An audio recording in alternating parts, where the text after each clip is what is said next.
All right, welcome in. It is time for Total Bases. I've got Bryan Leonard and Tokyo Brandon with me, and for the next 45 minutes, we are going to work our way through the Hump Day slate, the Wednesday slate. A lot of day games today. We were just kind of talking off air. Hasn't been as many day games as usual early in the season, and suddenly we get like a pretty much an entire slate of day games today. But we're going to start with what I'll call our feature game today. I'm going to call it the feature because A, it's the Los Angeles Dodgers, who are almost always a feature, and B, it's one of our only sort of primetime games, one of the only games going on tonight. And so I'll start with Bryan Leonard here because this is his Cleveland Guardians. Last night they lose 4-1, but more importantly, Bryan, they lose Chase DeLauter, who was kind of the bright spot in the early going for this Guardians team. Now it's going to be Gavin Williams, Yoshinobu Yamamoto. How are you seeing Guardians Dodgers out at Chavez Ravine tonight? Yeah, that was a heartbreaking thing. We don't know yet what's happened. They said they did the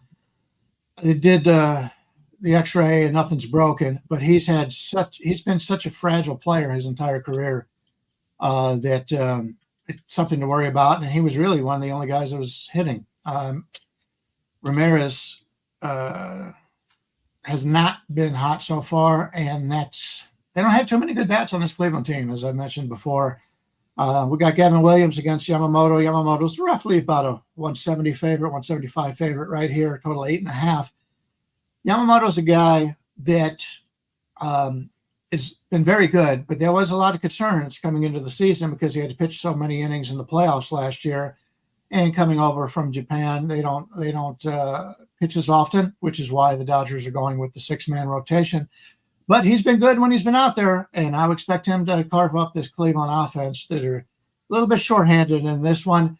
Do I want to lay the price? I'm not so sure. Gavin Williams, a guy who, as Brandon has pointed out in the past, he's a guy that gives up a lot of walks.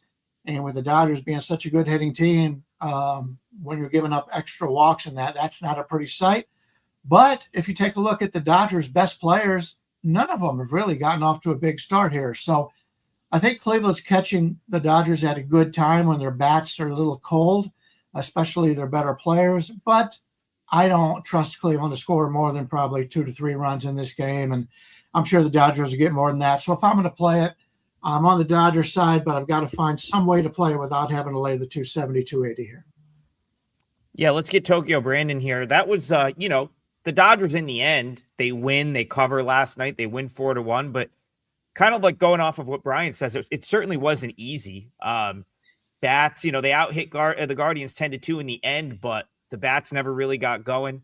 Good thing they tacked on those 2 in the 8th because the 9th inning got a little dicey there for a second, but they do get out of the inning. They win the game 4-1. So, yeah, talk to me about Yamamoto, the Dodgers, and if you want to lay that 1.5. At home, I mean, it could win, but it's still a hefty price for a -1.5 at home, even though it's the Dodgers. But if you look at these guys, how they faced each other, Yamamoto has a career .458 OPS against Cleveland. Small sample size, only 17 at-bats against. Gavin Williams is one of my chronic walkers. As a matter of fact, I'm projecting him to walk 4 guys today. I checked DraftKings before the show, and his walks prop was not out yet. I imagine it'll be 2.5. So over 2.5 walks for Gavin Williams might be a way to go in this one. His career OPS against the Dodgers is .954. It's terrible. .750 is my Mendoza line for OPS. So Gavin Williams over in his walks. Yamamoto over 17.5 outs. I mean, they left Ohtani in a lot longer than I thought they would yesterday. So they'll probably leave Yamamoto in at least 6 innings if he's cruising. I don't think there's any early season short hook for him. Another way to go, look, when you have a huge favorite like this and you really love the favorite and you think the starter is going to go 5 innings, bet the starter to get the win. If he goes 5 innings and the bullpen preserves it, you can usually get plus money for any pitcher to get a win, even Yamamoto, of Cy Young candidates. So Yamamoto get the win would be a good plus money way to bet if you're in love with the Dodgers. This is very anti how I usually bet, but I see a couple folks in the chat saying Guardians plus 1.5 is good value. I kind of disagree. I think the Dodgers are actually the value here. And it's crazy to say that, being as though they're minus 250. But you know what? Last night they were minus 270. And I think this is, so what last night they're minus 270, 275. The Guardians, now granted, DeLauder is a relative unknown, but this is an offense that I think coming into the season, I said was going to be pretty bad outside of like J-Ram and Quan. And DeLauder kind of stepped up, even though, very, very small sample size, had that great series in Seattle. Now you lose him. It's like, I don't understand why the Dodgers would be a smaller favorite today than they were yesterday, especially coming off of a 4-1 win. You got Yamamoto. I prefer Bibee to Gavin Williams. I think the jury's still somewhat out on Williams. I know that he, kind of had a good enough season last year. It was definitely a bounce back from the year before, but I think the Guardians could potentially be bad. I like the Dodgers minus 1.5. A rare scenario, Bryan Leonard, where I would consider to lay the minus 1.5 with the home team in that minus 115 to minus 120 range. Go ahead. Well, two things. Edwin Diaz threw 33 pitches yesterday, so he's not going to be in there today. Most teams, you would worry about your closer not being there, but as we've seen, the Dodgers are loaded in the back of the bullpen. I don't think that'll make much of a difference. But TB talked about Ohtani pitching longer in the game. I watched the game, and they said Ohtani's goal this year is to win the Cy Young Award, or to at least be in contention for it. And with the 6-man rotation, he would have to pitch longer in games to get to the limit innings. They got a certain amount of innings that they've used for years to be considered for the Cy Young Award. And if he pitches 6 innings a game in 25 starts, he's not going to get there. So they're going to try to stretch him out a little bit. So keep that in mind when you're playing your over props for Ohtani, for batters faced the rest of the way out. And that's the goal. They said that was Ohtani's major goal this year. He's done everything he can offensively. He's shown that he's the best hitter in baseball, along with Aaron Judge, but he wants to be the best starting pitcher in baseball also. So keep that in mind when you're playing the outs props for Ohtani the rest of the season. Probably a good idea to bet him over. I didn't know if you had one more. Yeah, I know. I had the mute going. I didn't know if you had one more thing to add before we move on, but I'll answer Jimmy here.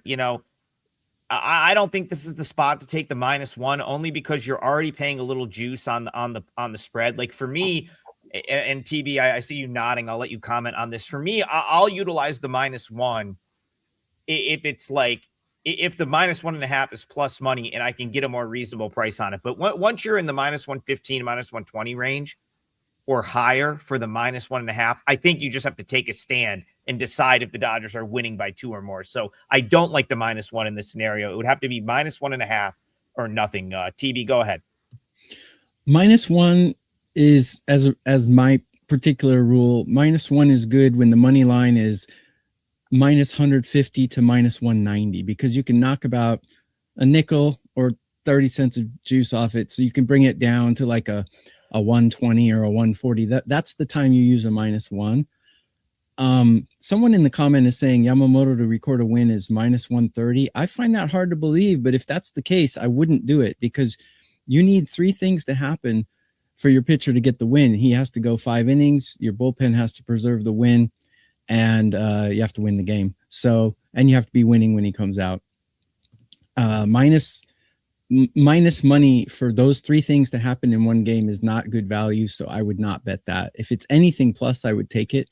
And Brian made an excellent point on Ohtani. That's right. I was watching and they said the same thing. They said that's basically the only thing he hasn't accomplished so far. He wants to be the best ever, and that is his goal. So yeah, if he only gets 1 start a week, he's going to have to go 6 innings in those starts to even be considered.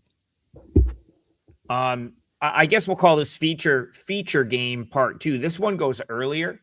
You want to talk about someone probably going against him for that NL Cy Young Award. That would be Paul Skeens. However, Paul Skeens, Bryan Leonard, did not get himself off to a Cy Young start. Didn't make it out of the first inning in his first start of the year. I think he can mail the invoice to O'Neal Cruz for that. I don't think that was his fault, although I also don't think it's fair to, like, he wasn't sharp. I can tell you firsthand, I had the Pirates in that game. He wasn't sharp. I mean, if O'Neal Cruz can play even like a high school varsity level center field, they're probably out of the inning. But we can't just gloss over the fact that Skeens straight up did not have it. Now, turn back around here. He's headed on the road. I've got some folks in the chat saying, oh, Reds at plus money look good to them. I don't know. I'm not dying to lay that price with the Pirates, but I feel like you're poking the bear thinking that Paul Skeens is going to have another bad start. So I'll send this one to you, Pirates, Reds, and how are you evaluating Skeens after that first performance? Yeah, there's if you're on Twitter, Pitcher List has grading cards that they put out based on each pitcher's starting start, and they have their results. And of course, the results weren't good, but I don't think he was that bad in that game. You see a lot of times where a guy pitches really well and gets bombed, or he doesn't pitch well and he gets a win. It's something that I think is very valuable. It's sort of like a game score in basketball or football, that kind of thing. I like to look at that. So I don't look at the final lines. I look and see what they graded out as for his control, for his stuff, and the results and everything. So I don't think he was as bad as that. And to be honest with you, I talked about this the other day.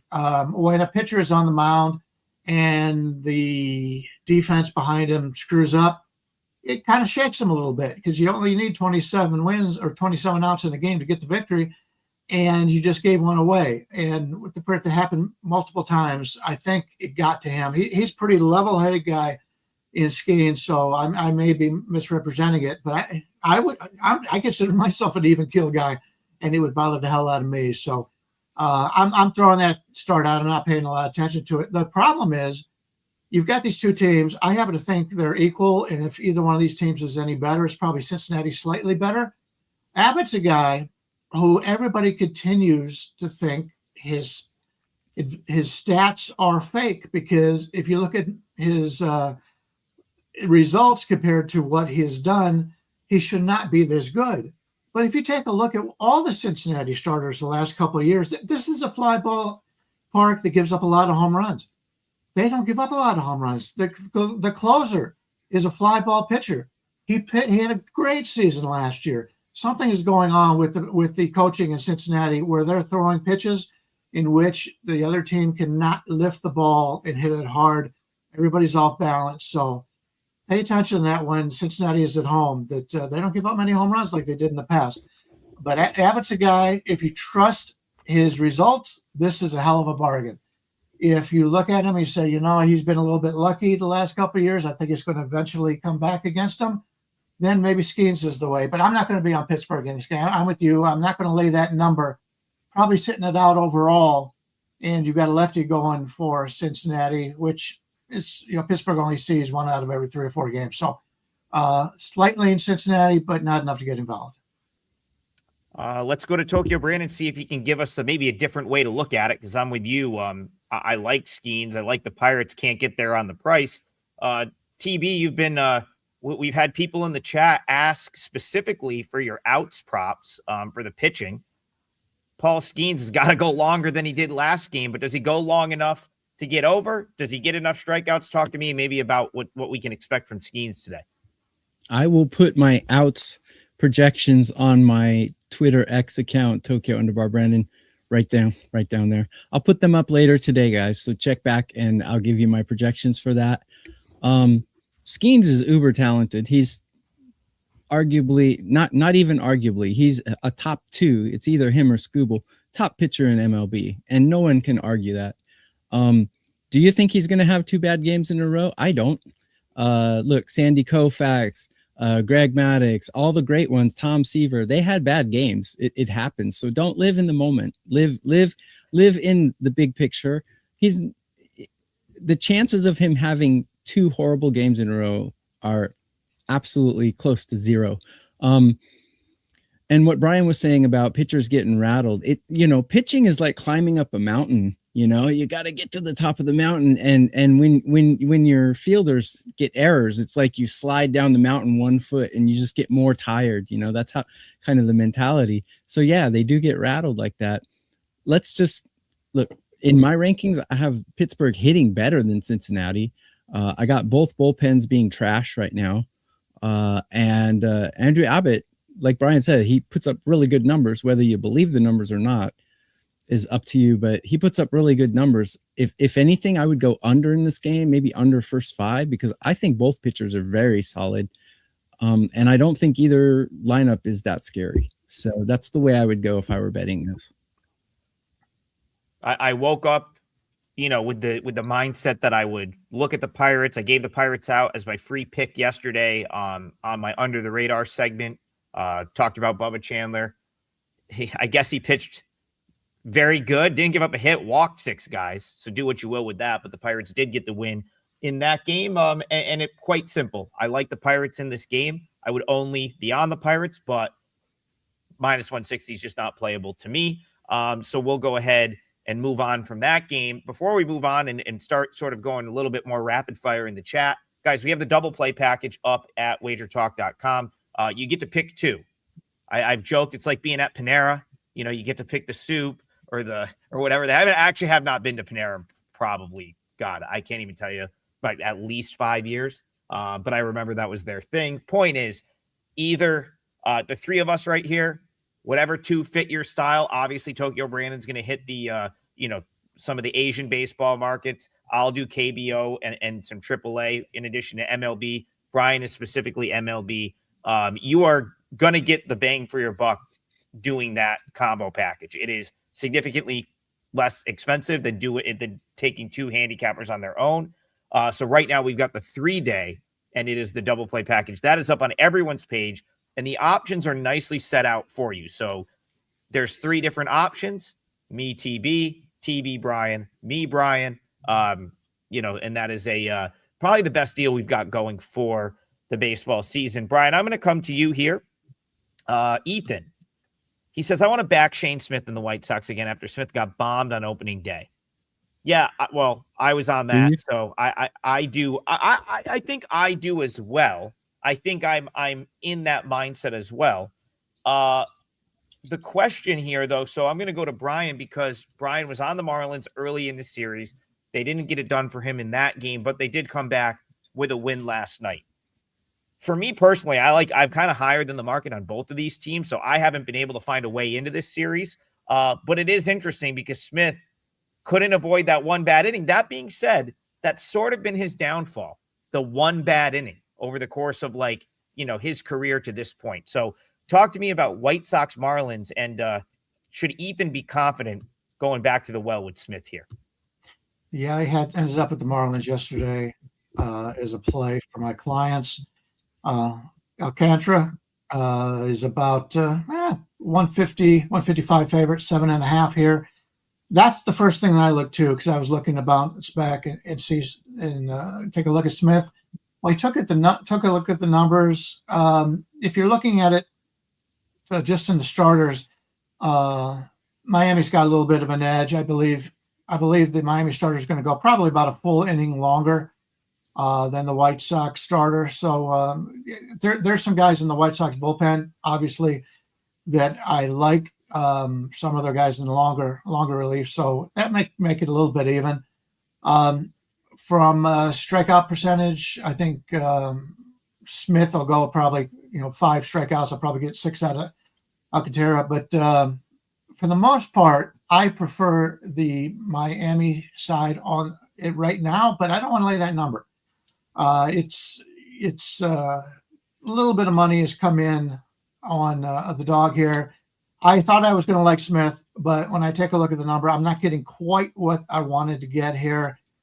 And I trust Miami's pitching staff a little bit better. So I'm going to be passing on this one, unfortunately. Yeah, I'm pretty much with you for all the same reasons. I'm looking for spots to back the White Sox, but I go back to last year, White Sox 15-36 in 1-run games.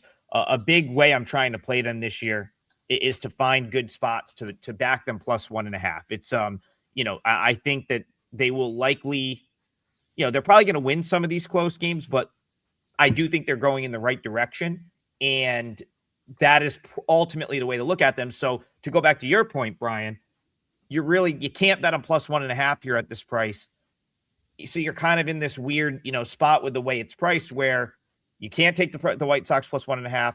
On the other side with the Marlins, I don't think that's a great money line price either. For me, I'm just surprised with how much the market likes the Marlins so far. Because I thought I was going to be higher than the market on this team. It looks like the books have sort of figured out that the Marlins might be pretty good. Now, Tokyo Brandon, I'm gonna switch gears here and go to a different game, but kind of like the same way I'm trying to back these teams. And the other team that I really am looking for good spots to back on the +1.5 this year is the Colorado Rockies.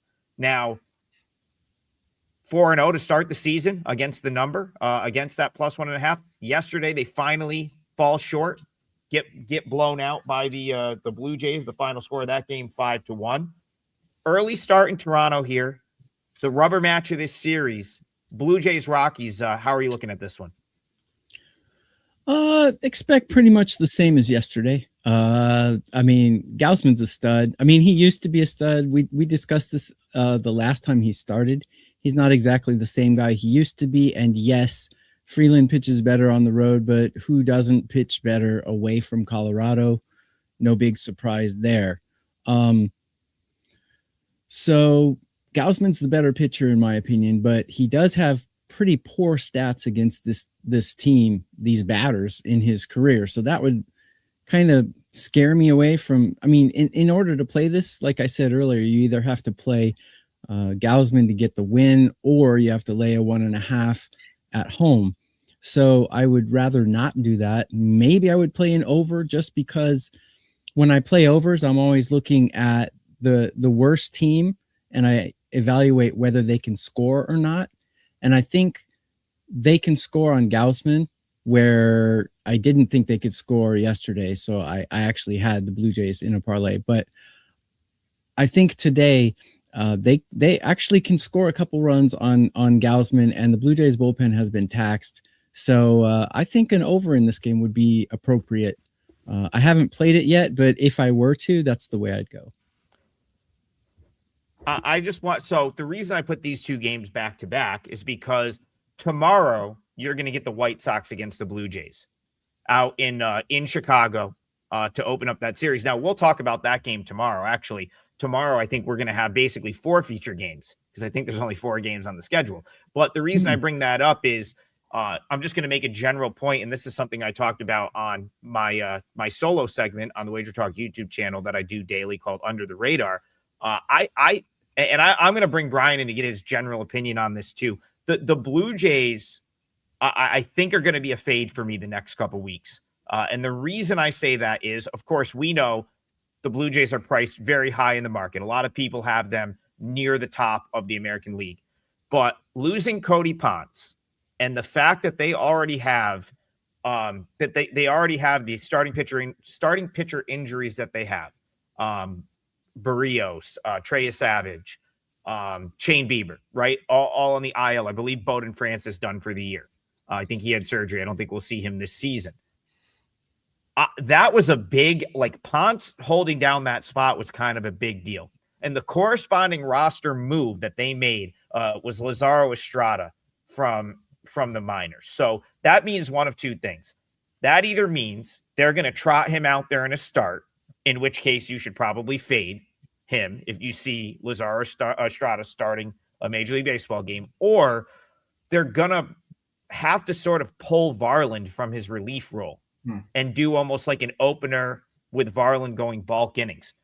And the reason that that's bad for the Blue Jays is Varland's been one of their better relievers. And so if you take him out of his sort of bullpen spot, I think that hurts the Blue Jays. So I kind of think you have no other pitching in the pipeline for the Blue Jays.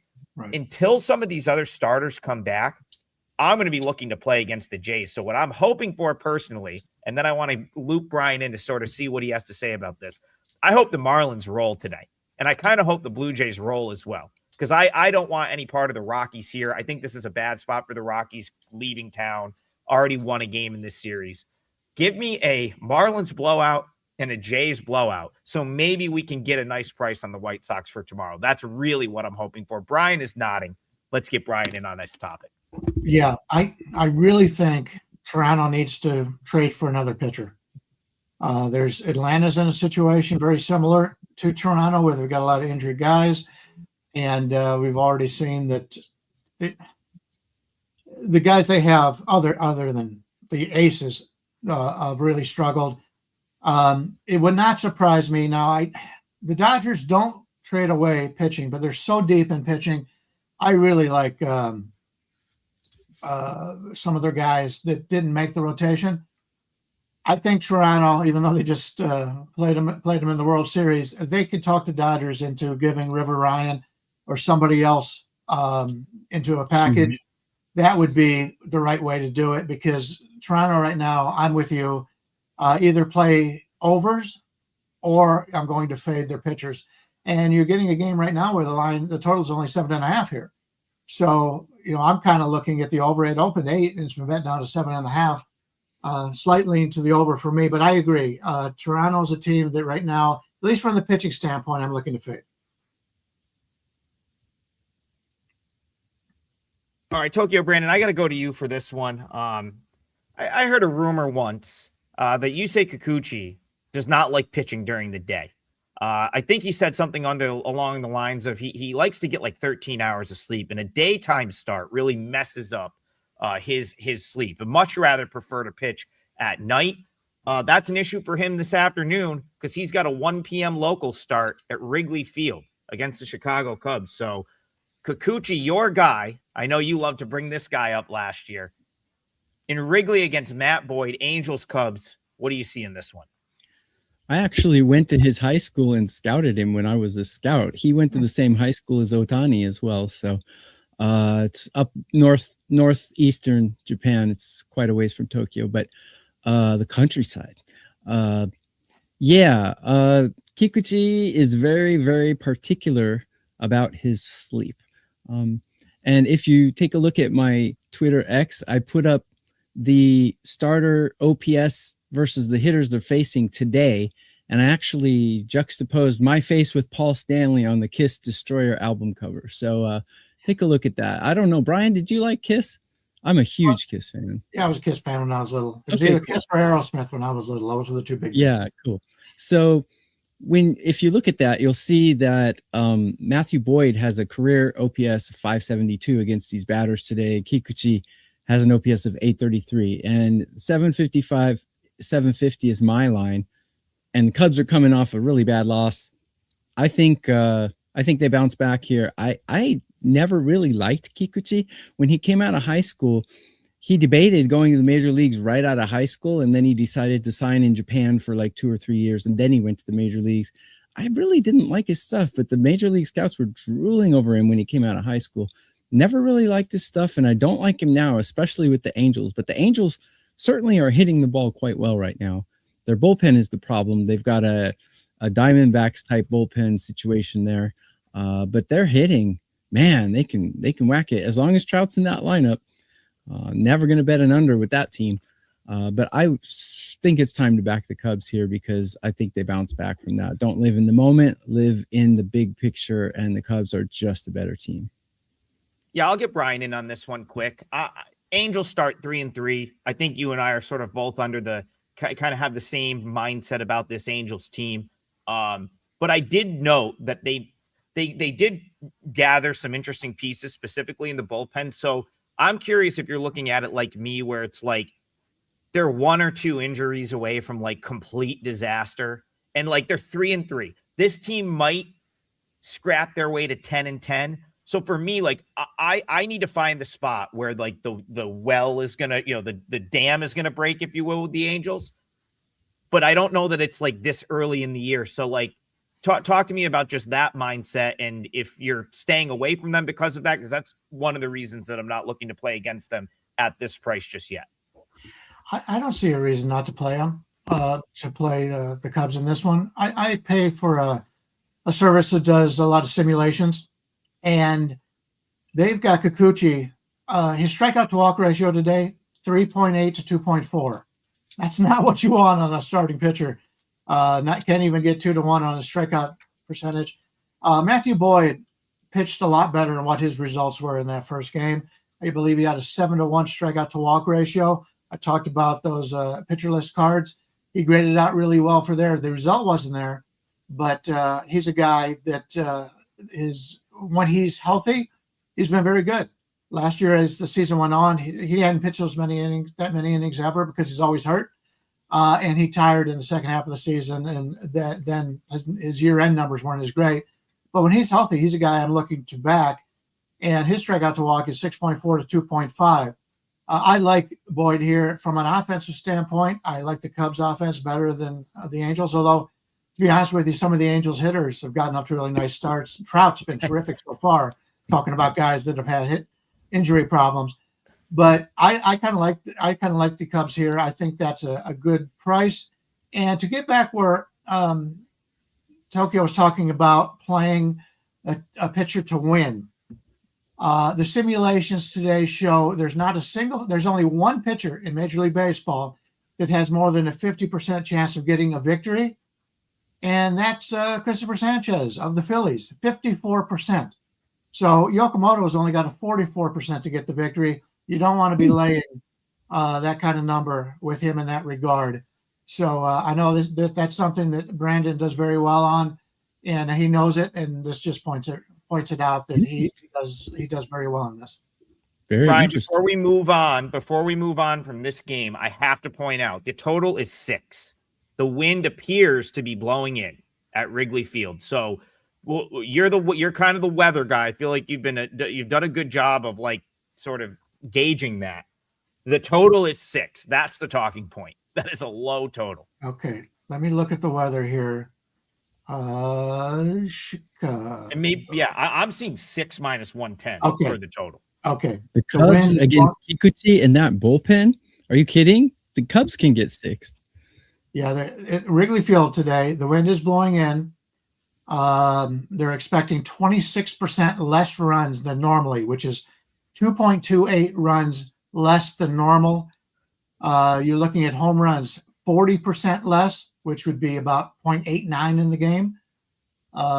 Doubles and triples down 17%, and singles down 3%. So if you're not going to hit home runs, there'll probably be one. Basically, what they're saying is there's probably going to be one home run hit in this game, and they're going to be 2.25 runs less than normal. And you've got it's a situation here where we got a really good pitcher for the Cubs. Maybe we play the Angels team total under, something to that effect. But yeah, I don't want any part of the Angels in this game. All right, Tokyo Brandon, before I come to you for your best bets, Truth in the chat says, I've never bought a pick. I've subbed once to someone who made me money for free. Listen, that's fine. This show is free. We love having you here. We don't get paid extra to do this. So if you want to support, the way to do that is to buy the picks. And people ask all the time, well, you come on the show, you don't give out many picks. It's like, if you want the picks, they're at WagerTalk on sale. I don't know how to sugarcoat that. Like that is what we do. That's how we make a living, in addition to betting games. So it's like, that is how you get the picks. However, you're going to get best bets at the end of this show. So if you've made it this far, the picks are coming up, and we've got a great special on the WagerTalk site that basically gives you 2 for 1. So listen, if you don't want to buy the picks, no problem. We appreciate likes, subscribes, just the views help us significantly. If you do, that's what the picks are for, and you actually get the picks. Tokyo Brandon, what is your pick for today? What is your best bet for the show? I've given out 5 picks on this show, and if you can't disseminate from that, then you're never going to win sports betting anyway. You should pick up knitting. My play for this is going to be I'm going to cheat again. I'm going to take the Phillies on the money line today. It's minus 290 or something like that, but I'm going to do it.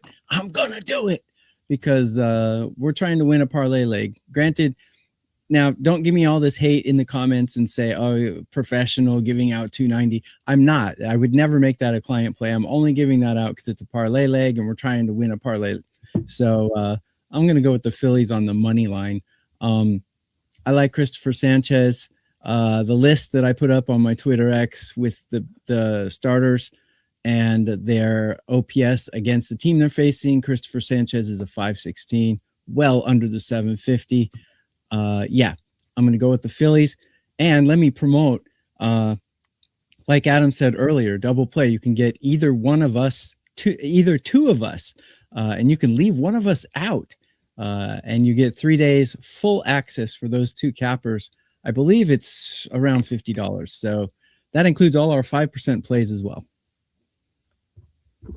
You know what, TB? The Phillies is all. I don't hate the Phillies call for the parlay. It's only minus. I see like minus 260, 265. I don't know if like maybe Brian can give us like what a fair sort of market price on that is. But like the other thing too, and Brian just sort of pointed out, like Sanchez has the best chance to record a win today. So if someone wants to not use the parlay or not use the minus 265, they could always just go that route and maybe go Sanchez to record a win. Brian, before you get into your best bet for the show, your parlay leg, can you tell me what we should be putting in the parlay for the Phillies? Yeah, I'm seeing basically 170, 170, or 270, 275 on that. All right, we'll go 275. Again, it's a 3-teamer, so we're going to get plus money pretty much regardless of what Brian or I select. But I think the talking point for the show, TB, was good, and Brian sort of hammered that point home with the just this percentage on Sanchez to get a win.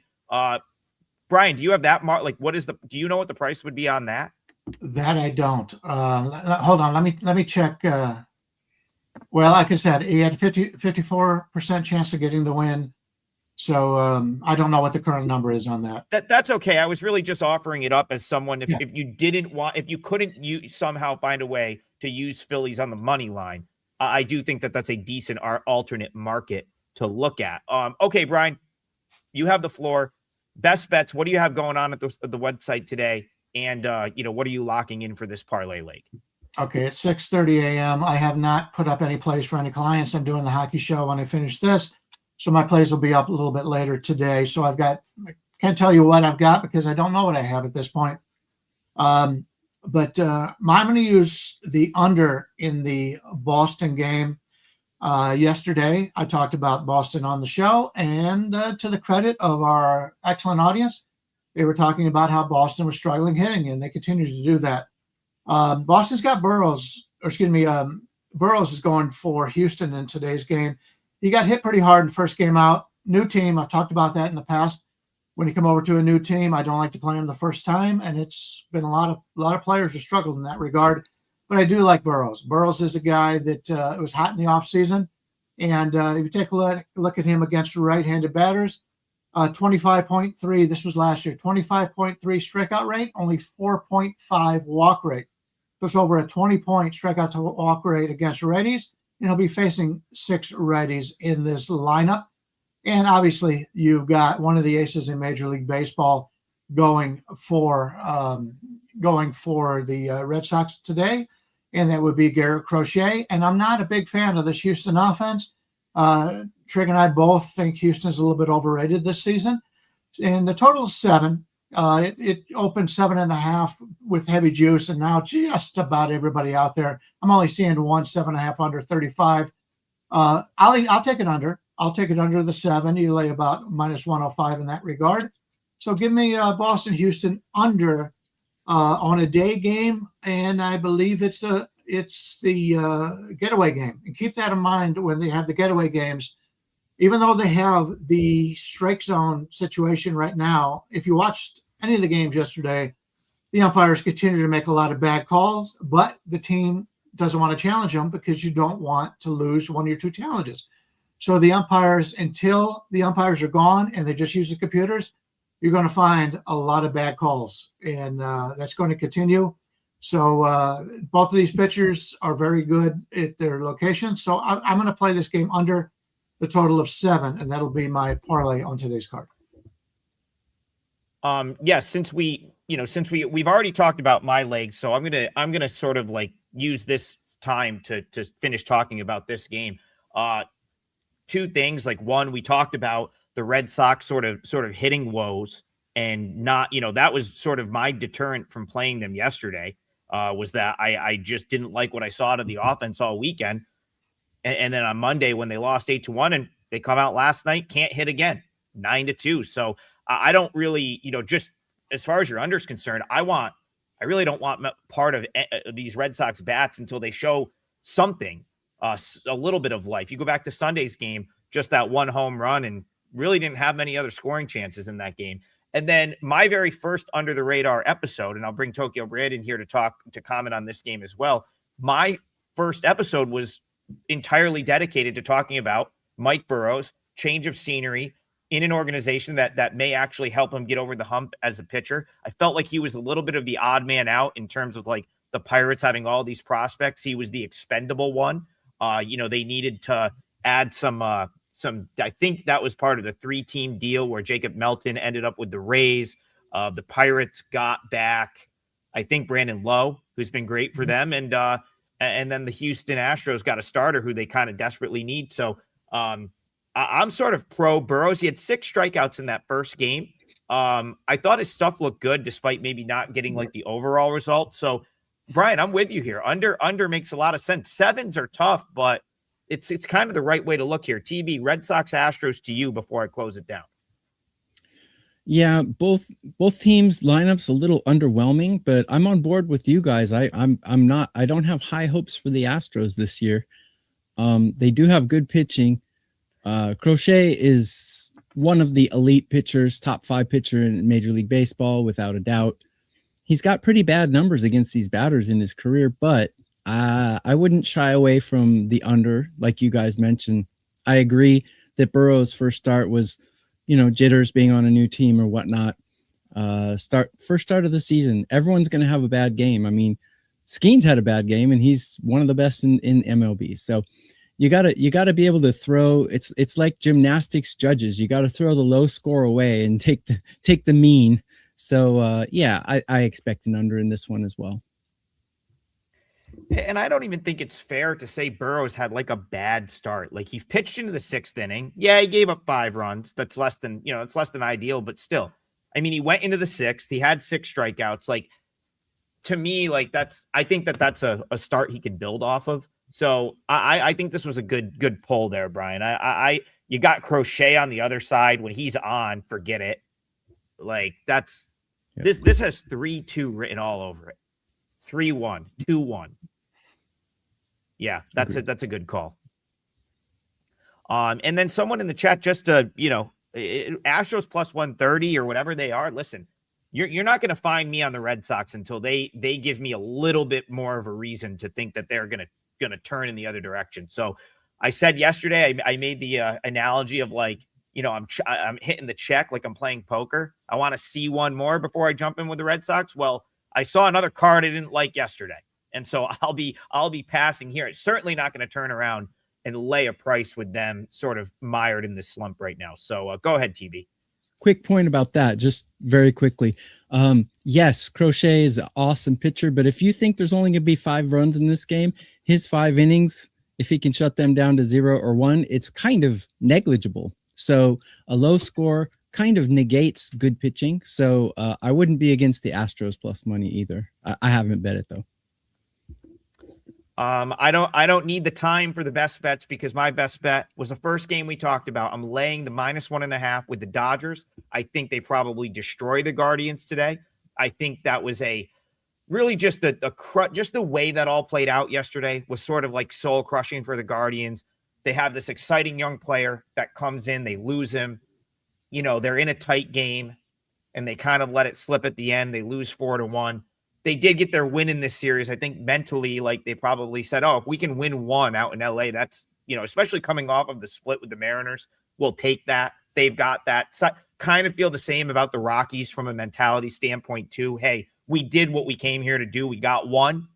So I'll lay the -1.5 with the Dodgers. I just think that I've got about over a 2-run difference on my projection with those teams. So I'm comfortable with laying the -1.5, -120. Not going to be a client play, but for the parlay, I like that quite a bit. And listen, if you want to take less risk for less payout, you could always just put the money line in there. but I'm going to go with the -1.5 in this scenario. Give us some respectable odds for this one.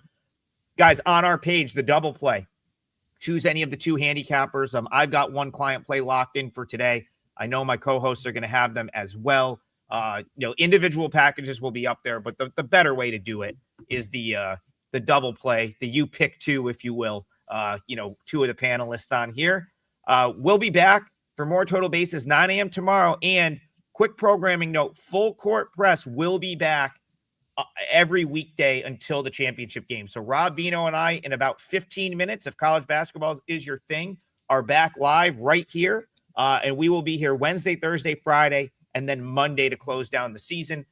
So if you're not into basketball, I'll see you at 9 a.m. tomorrow. If you are, I'll see you in 15 minutes after I go refill my water. Have a great day, everyone. We'll see you guys tomorrow for more Total Bases.